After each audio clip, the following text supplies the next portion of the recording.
بسم اللہ الرحمن الرحیم، السلام علیکم۔ ڈاکٹر سیب پارٹ 3 میں ویلکم ہے آپ سب کا۔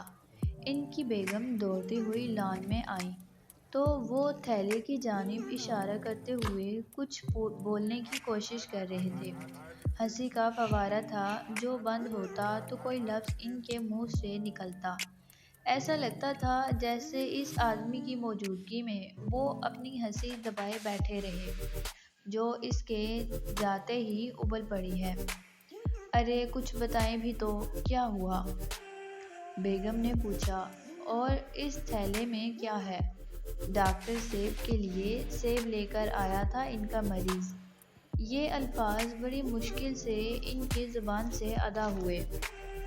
توبہ ہے، آپ بھی حد کرتے ہیں، بیگم بولیں۔ اور اسے سیب لے کر ہی آنا تھا۔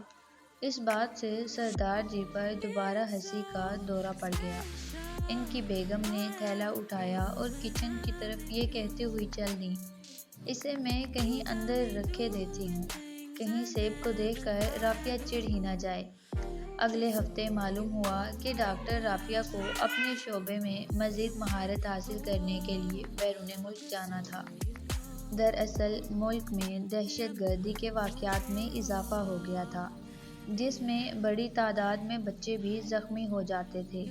ان کی سرجری کے اعلیٰ تربیت کے لیے انہیں بیرون ملک بھیجا جا رہا تھا۔ ڈاکٹر رافعہ خوش تھیں کہ اسی بہانے انہیں مزید کچھ سیکھنے کا موقع ملے گا۔ جلدی وہ ڈاکٹروں کے ایک گروپ کے ساتھ روانہ ہو گئیں۔ وہاں سب کچھ بہت اچھا تھا۔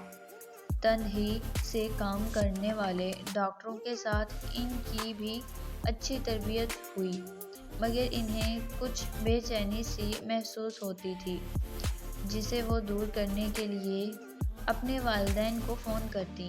بہنوں سے بھی بات ہوئی، مگر پھر بھی کچھ کمی تھی جو بہت محسوس ہو رہی تھی۔ سردار صاحب ان کا حوصلہ بڑھاتے کہ چند دنوں کی بات ہے، کچھ سیکھ کر ہی واپس آؤ گی تو پرسکون ہو جاؤ گی۔ سردار صاحب اصل بات سمجھ رہے تھے، مگر کچھ نہ بولے کہ کہیں ان کی بیٹی کو برا نہ لگ جائے یا اس کا تربیت سے دھیان نہ ہٹ جائے، مگر پھر بھی ان سے چپ نہ رہا گیا۔ بیگم سے بولے، اسے وہاں کوئی ڈاکٹر سیب کہنے والا جو نہیں ہے، اسی لیے وہ بے چین ہے۔ پھر وہ ہنسنے لگے۔ اللہ اللہ کر کے 6 ماہ گزر ہی گئے۔ ڈاکٹر رافعہ واپس آ گئیں۔ ابھی انہیں آئے ایک دن بھی نہیں گزرا تھا کہ ملک میں دہشت گردی کا ایک بڑا واقعہ ہو گیا، جس میں زخمی ہونے والوں میں بچے بھی تھے۔ ڈاکٹر رافعہ ایمرجنسی فلائٹ سے پشاور گئیں۔ انہوں نے فوری طور پر بچوں کے وارڈ کا دورہ کیا۔ انہیں دیکھتے ہی بچوں کے والدین میں خوشی کی لہر دوڑ گئی۔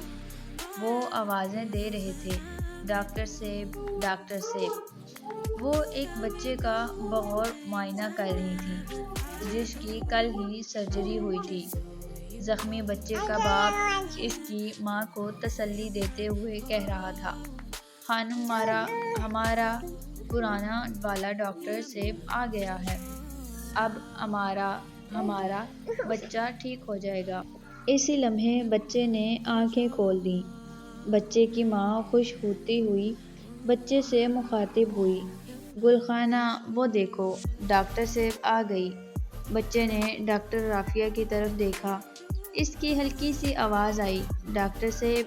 ڈاکٹر رافعہ پہلی بار ڈاکٹر سیب کا لفظ سن کر مسکرائیں اور بولیں، ہاں میں ہوں تمہاری ڈاکٹر سیب۔ قریب کھڑے دوسرے ڈاکٹر حیران ہو رہے تھے کہ ایک خان صاحب نے ڈاکٹر سے کہا، ہمارا تلفظ ہی ایسا ہے کہ ہم سب کی زبان سے صاحب کے بجائے لفظ سیب نکلتا ہے۔ تو فرینڈز، آپ کو یہ سٹوری کیسی لگی کمنٹس میں ضرور بتائیں۔ پسند آئی ہو تو لائک شیئر کرنا مت بھولیں۔ ملتے ہیں نیکسٹ ویڈیو میں۔